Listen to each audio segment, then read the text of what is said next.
Rabbi, we know that you are a teacher who has come from God, for no one could perform the signs you are doing if God were not with him.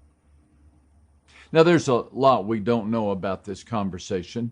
We know it took place somewhere in or around Jerusalem because in the previous chapter, John tells us that Jesus was there to attend the Passover. This implies that there were large crowds in the city and not a lot of extra places to rent or sleep. The Lord of the universe was likely squashed into a little house somewhere on a side street with the rest of his followers. Perhaps this conversation happened in the middle of that house. Maybe it was on a rooftop somewhere. Maybe it took place in a tucked away alley out back. We can't say for certain. Nor can we say for sure when it took place in the timeline of Jesus' ministry. But we know one interesting detail. Nicodemus came to Jesus at night. This is intriguing because most of the events recorded in the Bible, especially the important ones, happened during the daylight hours. That was the time to see and be seen, to teach and learn, to ask and answer. But not this discussion. This dialogue happened at night, under the cover of darkness, far away from the prying eyes and itching ears. Now, why would that be important? Because of the one asking the questions. John identifies him as a Pharisee and a ruler of the Jews. Nicodemus was one of those, though the word didn't have the same negative flavor back then that it carries today, the not so subtle whiff of legalism and hypocrisy. For Nicodemus and those like him, to be a Pharisee meant walking and talking and thinking in line with God.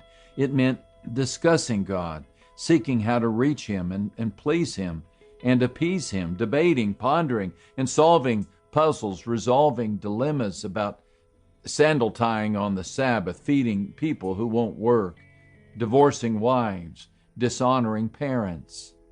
Whatever God says, Nicodemus wants to know about it. It's his job to understand.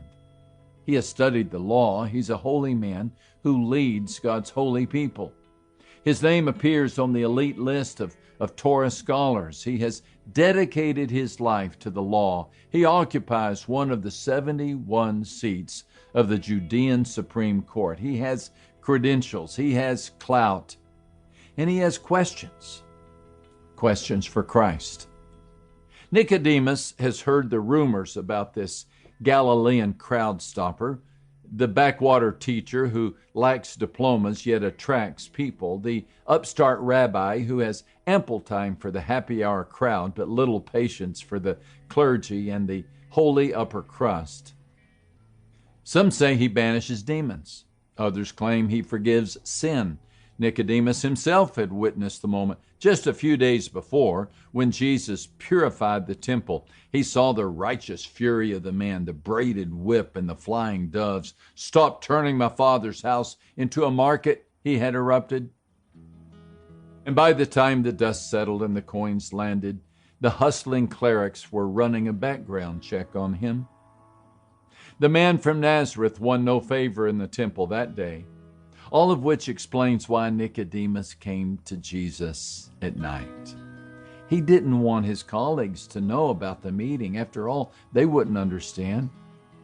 But Nicodemus couldn't wait until they did. And so it was that Nicodemus took a risk in conducting this clandestine conversation with Christ. And it's a risk that all of us today should be glad he was willing to take. For out of this short discussion comes one of the most famous verses in all of the Bible. John tells us that Nicodemus got the ball rolling with some small talk. "Rabbi," he said, "we know that you are a teacher come from God, for no one can do these signs that you do unless God is with him." We can see what Nicodemus is doing here. Nothing like a little bit of small talk peppered with flattery to grease the wheels of dialogue. Jesus doesn't play the game. He makes no mention of Nicodemus's VIP status or good